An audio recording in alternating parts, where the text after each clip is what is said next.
Kain tayo. Lunch. Sarap ng ulam ko, oh. May longganisa, may bacon na malutong. At saka, tingnan nyo naman yung aking ham na niluto. Munti ka nang masunog.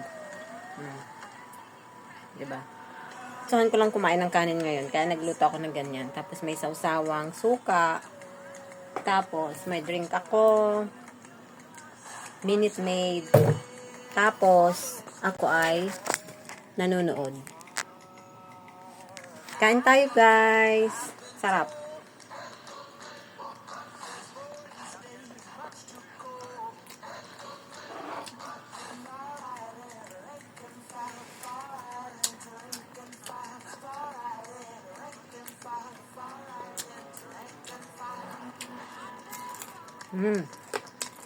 Ang lutong.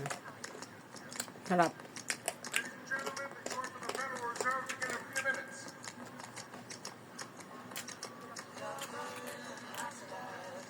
Yung hampo. Hindi ka na masunog. Magkabila.